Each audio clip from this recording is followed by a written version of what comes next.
Okay, today we're talking about how to believe in yourself again. And if there's any belief you really want to have, it's a belief that you can do it. How is it we can do some amazing and sometimes unexplainable things, like heal our own bodies by the power of our thoughts? Mother's intuition, the law of attraction. Can we really tap into our subconscious mind? Can we really create our own realities? It begs the question, are we novice gods? Hey, thanks for joining me today. I'm super excited to have you here. I'm just getting ready to go into a speakers meeting. Today we're talking about belief, and one of the limiting beliefs that I have had is, my ability to speak in front of an audience, in front of a group. And so I am working on changing that belief. Now I want to talk, just before we get into answering today's question, I want to talk a little bit about beliefs. And one of the things that I think it's important for you to kind of consider is belief is a choice, and every day we are given lots of opportunities to believe things. Sometimes we are conditioned to just believe things automatically, and if you have any self-doubts or limiting beliefs, where you're thinking, oh, I'm so stupid, or I can't do that, or I'm a failure, or I'm awkward, or all these different things that we say to ourselves, they are beliefs, and they are beliefs that we've accepted, and that we now, because we say them over and over again, we make them true. We're all self-fulfilling prophecies. Okay, well, I'm going into a speakers meeting. One of the things that you can do is you can condition your mind to believe something different. Now, an important part of belief is action. Belief is amazing stuff. And if you look at like the placebo effect, you think about, oh my goodness, just by sheer belief, we can cure our bodies. If we believe that a doctor has given us medicine that's amazing, suddenly our body responds and we're able to heal ourselves. It's actually our belief in our body that heals itself, and not the fake pill or the fake procedure that they give you. So, the placebo effect, we'll talk about that a lot more in this series, and if you want to hear that, make sure you hit subscribe.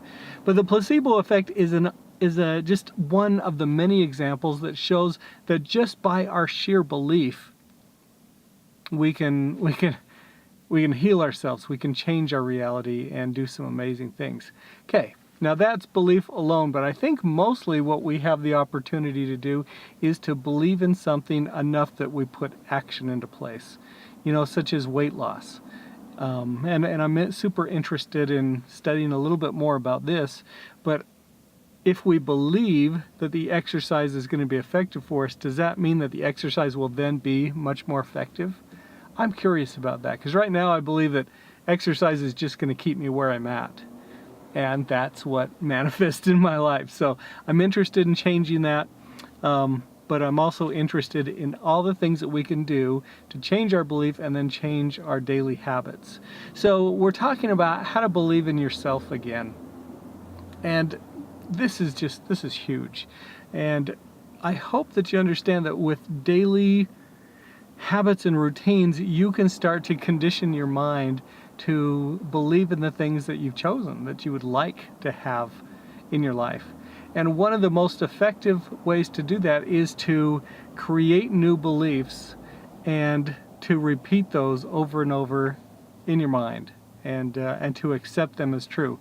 A lot of times people talk about affirmations. I love affirmations. I call them my favorite truths instead of affirmations, because that's what they are. They are truths, and sometimes they are partial truths that I want to grow into a more full, complete truth. Does that make sense? So you may have this belief that I'm not brave. Okay. Well, if you look at your bravery, actually, I bet you are brave a bit.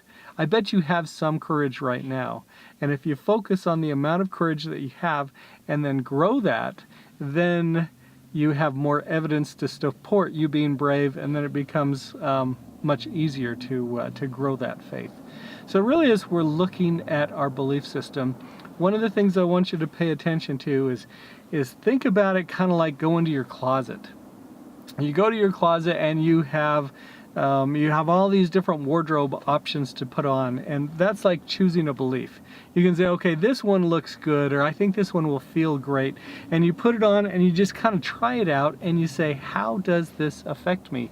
Is this good for me? Is it healthy? Is it hiding me? Is it, am I using this belief to be shallow and a smaller version of myself, or is this belief expanding my true self?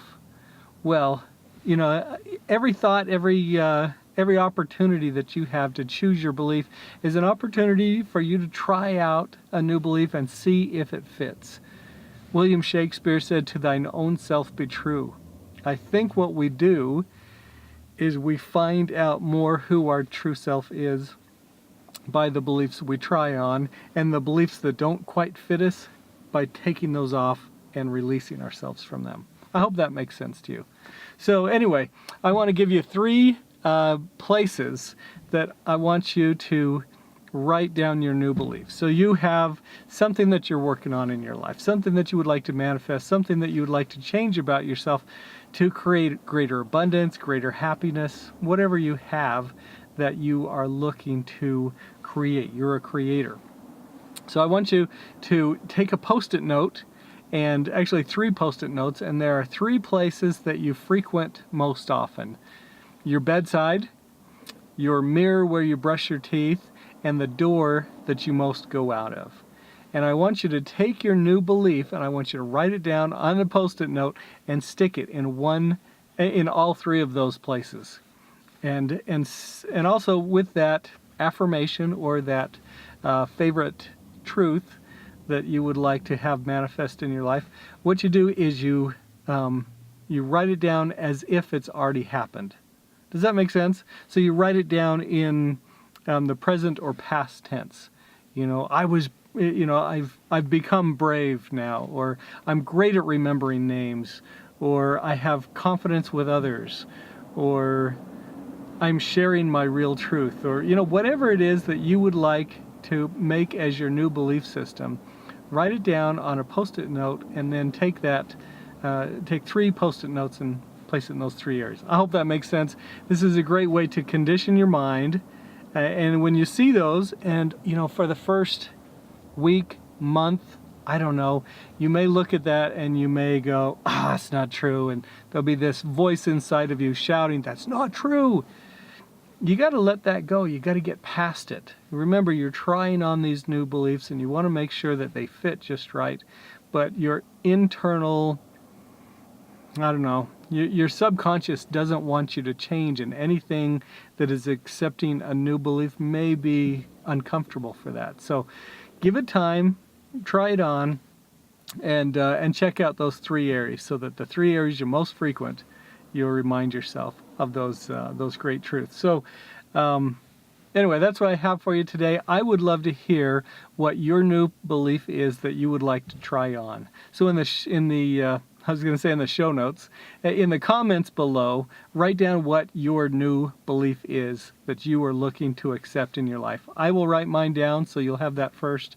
And then also look in the show notes. I have a lot of resources if you'd like help with this. I have a morning planner, a daily routine that will help you get focused on what you truly want in life. And right now that's free. You can find that in the show notes. But anyway, I just want to share that with you as you are looking to become more your true self, as you're looking to, change the beliefs that are limiting you and put on those beliefs that are empowering.